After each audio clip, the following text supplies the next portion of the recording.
3, 2, 1. Indonesia Doloy. Sebelum lanjut menonton, jangan lupa klik tombol like, subscribe, komen di bawah agar channel ini tetap bisa memberikan edukasian dan hiburan. Terima kasih ya. Tanpa basa-basi, langsung saja kita mulai menonton. Pada kesempatan ini, kita akan membahas tentang kerajaan purba yang berhubungan dengan suku Dayak yang ada di Pulau Kalimantan. Apa nama kerajaan yang dimaksud? Langsung saja kita mulai, yuk gaskan. Jejak panjang Nan Sarunai, kerajaan purba di Kalimantan. Kerajaan Nan Sarunai di Kalimantan Selatan disebut-sebut sudah berdiri sejak zaman prasejarah dan bertahan selama ribuan tahun sebelum ditaklukkan Majapahit. Di bumi Borneo, kerajaan Kutai Martadipura muncul pada abad ke-4 Masehi dan selama ini diyakini sebagai kerajaan tertua di Nusantara. Namun, jauh sebelumnya, di belahan lain Pulau Kalimantan, ada kerajaan yang ternyata jauh lebih tua. Namanya, Kerajaan Nan Sarunai, yang diperkirakan sudah berdiri sedari zaman purba alias prasejarah. Nan Sarunai didirikan orang-orang Dayak Maanyan, salah satu subsuku Dayak tertua di Nusantara, khususnya di Kalimantan bagian tengah dan selatan. Apakah Nan Sarunai sudah layak disebut kerajaan atau belum? Memang masih menjadi perdebatan.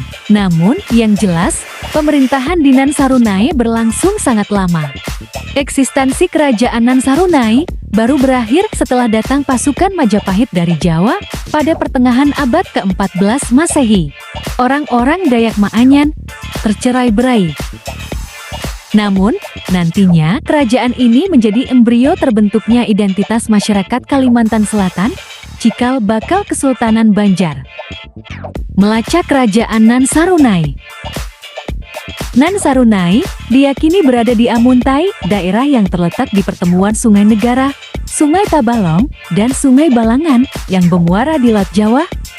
Daerah itu berjarak sekira 190 km dari Banjarmasin, ibu kota Provinsi Kalimantan Selatan sekarang. Salah satu jejak arkeologis yang digunakan untuk melacak keberadaan Nan Sarunai adalah ditemukannya bangunan candi kuno di Amuntai. Candi ini dikenal dengan nama Candi Agung, yang dipercaya menjadi salah satu simbol eksisnya peradaban orang-orang Dayak Maanyan di masa silam. Penelitian Fade Pervaya Rusianti Kusmartono dan Heri Widianto berjudul Ekskavasi Situs Candi Agung Kabupaten North Upper Kors, South Kalimantan, yang dimuat dalam Jurnal Berita Penelitian Arkeologi edisi Februari tahun 1998, menyebutkan pengujian terhadap candi tersebut telah dilakukan pada tahun 1996. Hasilnya mengejutkan. Pengujian terhadap sampel arang candi yang ditemukan di Amuntai itu menghasilkan kisaran angka tahun antara 242 hingga 226 sebelum Masehi, 19 sampai 20. Apabila benar demikian, maka kerajaan Nan Sarunai jauh lebih tua dari kerajaan Kutai Martadipura yang berdiri pada abad ke-4 Masehi. Dalam perkembangannya, Nan Sarunai dikenal pula dengan beberapa nama, antara lain seperti Kuripan, Tabalong, hingga Tanjung Puri. Khusus Tanjung Puri, ada perbedaan pendapat di kalangan peneliti bahwa nama ini bukanlah kerajaan yang sama dengan Nan Sarunai. Tanjung Puri dan Nan Sarunai diyakini dua identitas berbeda, tapi pernah berada dalam lingkup ruang dan waktu yang berdekatan. Keduanya sama-sama menempatkan pusat pemerintahannya di tepi anak Sungai Barito, termasuk Sungai Tabalong. Kedatangan orang-orang Melayu dari Sumatera ke Borneo itu diperkirakan terjadi pada awal abad ke-11 Masehi, menjelang keruntuhan kerajaan Sriwijaya, leluhur Kalimantan Selatan. Historiografi tradisional. Menurut Sartono Kartodirjo, dalam historiografi tradisional, model, fungsi, dan strukturnya tahun 1993 punya ciri-ciri menonjol dan saling berkaitan, yaitu etnosentrisme, rajasentrisme, dan antroposentrisme. 7.